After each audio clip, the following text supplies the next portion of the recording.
Enfin, déjà, je remercie un peu les sénateurs de la Guadeloupe d'avoir bien voulu emmener leurs collègues à la région.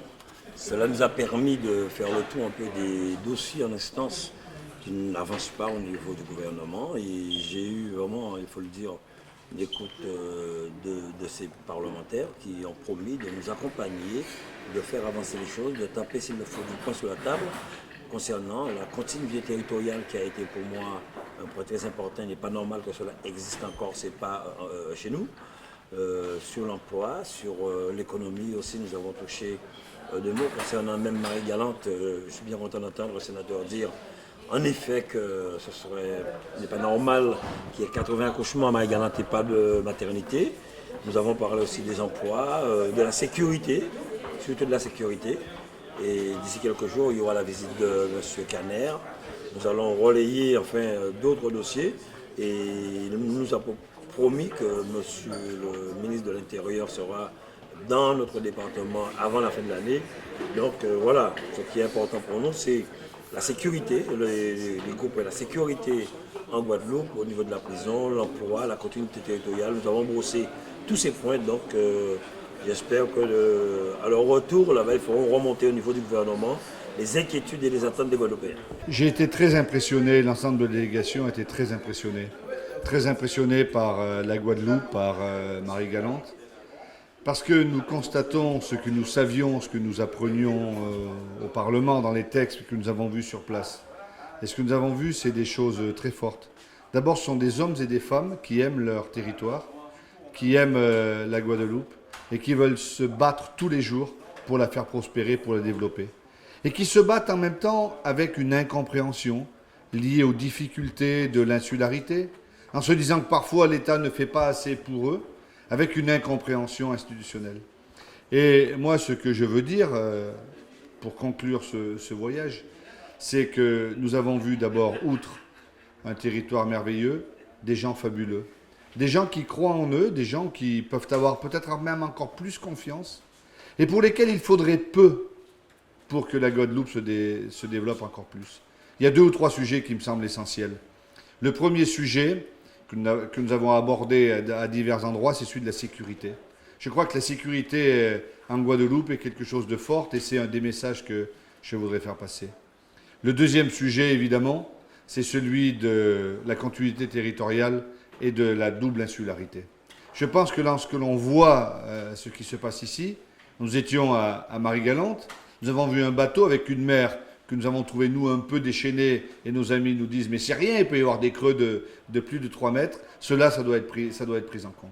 Et puis, sur les sujets de la santé, sur lesquels il y a des efforts à aller en avant. Je ne veux pas tout citer. Nous avons rencontré un président de région avec des vice-présidentes, une présidente de département avec des vice-présidentes, des gens qui ont des projets, qui veulent avancer, mais qui ont peur d'avancer, de faire un 100 mètres avec des boulets aux pieds.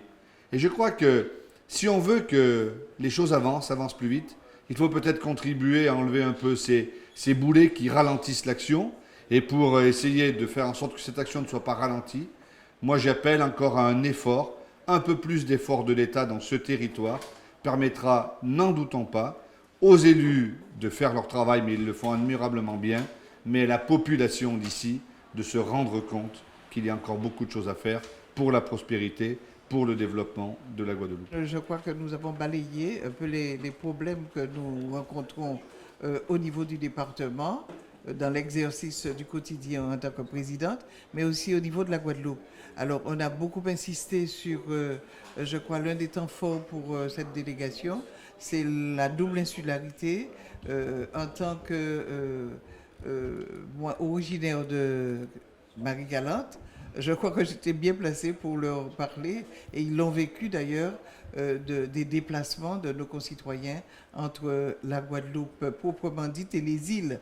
Le problème aussi des inter-îles, parce que comment faire de passer de Marie-Galante à Terre de Bas, à Terre de Haut ou à Désirade, on ne l'évoque pas suffisamment. Donc il y a ces déplacements, je crois, qu'il faut obligatoirement à un moment donné évoquer. Nous en parlons, mais nous n'avons pas encore trouvé vraiment la solution.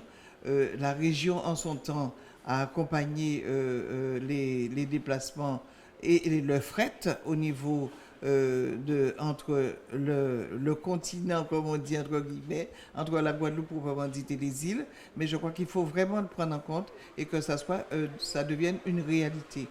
Et j'ai parlé aussi, moi, en tant que présidente du conseil départemental du RSA, parce que là aussi, nous ne pouvons pas continuer à parler du RSA sans vraiment parler d'une éventualité, recentraliser le RSA, alors même que je pense que en étant plus près des bénéficiaires, nous rendons un service beaucoup plus efficace.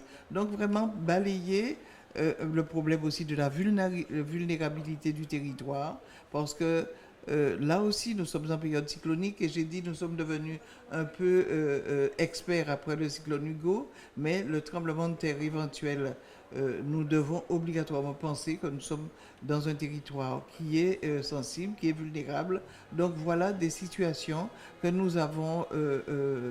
nous avons parlé. Bien sûr, le développement durable, puisque nous sommes aussi un territoire, je dirais, en pointe, puisque avec la géothermie, nous pouvons dire que nous avançons et que nous avançons résolument pour un développement durable, je dirais, maîtrisé. Donc, je crois que c'était un moment d'échange important, intéressant, et une écoute, une vraie écoute de nos problèmes, et relayée, je crois, directement par nos trois sénateurs qui étaient là, Jacques Gillot, Jacques Ornano et Félix Desplan.